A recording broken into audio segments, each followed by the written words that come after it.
we have something that we call a white wedding. Are you there? A white wedding is a traditional wedding of white people. And then we have got our own traditional wedding as black people. That we say, so to us, a wedding is not a wedding until it is a white wedding. But according to where the white wedding came from, that is their culture. So we have inculcated a culture, a Western culture, and we have abandoned our own culture. Our own culture, oh my God. That is why we have got marriages that don't last anymore. Because we are so inspired by another culture that we never grew up understanding. The culture that we are now adapting slowly but surely is a culture from the Western world, not a culture from our African continent. Are you hearing what I'm saying? Yes, sir. Are you following what I'm trying to say right here? So, oh my God, oh my God. Oh my God, look at this. A white wedding, as long as there is no white wedding in a black family, there is no wedding. Yeah.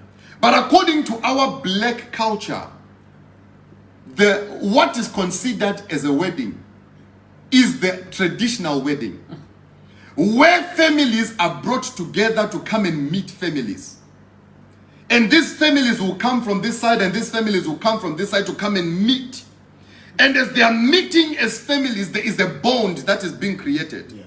Not the white wedding where we have to go and ask for a loan from the bank so that we can get married. So as we are entering into a white wedding, we are indebting ourselves. We are taking and we are getting ourselves into serious debts simply because we are trying so hard to appear just like the white Western culture. What happens to the black African culture of only sticking to what we know and leaving the rest? Oh my God. Oh my God. Oh my God. So the world at large, the Africa at large, is in a serious problem. Number one, relationships don't last. Marriages don't last. True. Not at all. Not in our time. True. There is a high rate of divorce. There is a high rate of suicide. There is a high rate of people falling into depression. And when I look at it very well, I begin to realize that it is the culture that we have abandoned. According to the scripture, Proverbs chapter 22, verse number 28, do not abandon or forsake the landmarks of your fathers. Those fathers, there are things that they survived, and there are things that made them to survive what they survived that we don't know.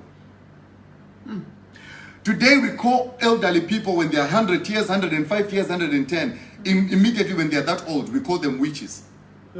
We call them witches. But let me tell you something that is going to shock you. Those people, they've got a certain knowledge that a young man can never have. That is why there is a Nigerian proverb that says,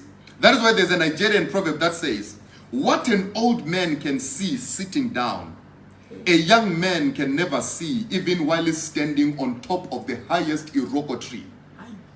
It is the wisdom of the old people who raised us back in the days that has kept us this far. But because we are trying so hard to adapt into a certain kind of culture that we do not know where it came from, we have abandoned the landmarks of our fathers. We cannot keep marriages because the landmarks, we have abandoned them. Our fathers raised families of 12 people, 12 children in one family.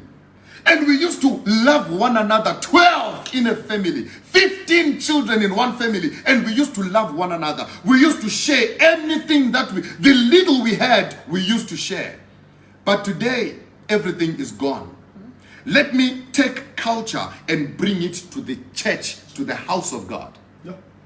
Before culture comes to the house of God, when growing up, personally where I come from in Zimbabwe, when growing up, we are taught manners. You do not need to be spiritual for you to have manners. We are taught respect. You do not need to be spiritual for you to respect your elders.